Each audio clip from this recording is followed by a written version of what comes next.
Zināju, ka mana fiziskais ļoti labs, bet nebija pārliecināts, jo pirms tam nebija braucis klasiku. Tā kā šī bija tāda kā pārbaude un nolēma tas, ka neesmu braucis klasiku. Īpaši šogad nolēma stumties un tas attaisnojās. Acīm redzot, spēki pietika, līdz pat beigām nenogura nevienā brīdī. Un tas kalns man nesagādīja nekādas problēmas. Skatoties uz konkurentiem, viņiem gāja daudz grūtāk. Konkurentiem jānāk uz Baltijas fizioterapijas centru trenēties? Jā, nē, muskultūrai dziļai ļoti liela nozīme. Tā kā tas, ko es daru ikdienā, noteikti man palīdzēja. Tieši tā, nākošais uz Olimpiskajām spēlēm jābrauc. Oskars Mežnieks, Latvija.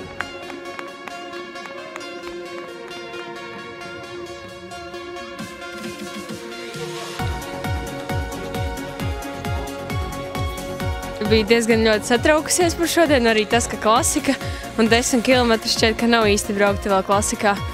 Neko jau, diezgan labi izdevās. Jā, to, ka slēps labi iet, to jau sapratu pirmajos metros, tiešām ļoti labi gāja slēps. Pēdējā aplī jau tā kā bija diezgan tāda pārliecība, ka varētu vinnēt, bet tomēr vēl uzdevums bija ļoti grūts priekšā izturēt to pēdējo aplī, sevišķi pēdējo kalnu, tur bija, nezinu, kā vispār viņai tik augšā.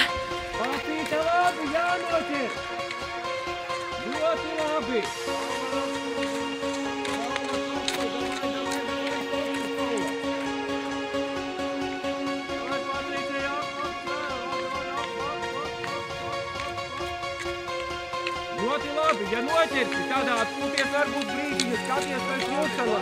Aiziet, Vācīte, neatlaid. Tikai neatlaid, aiziet.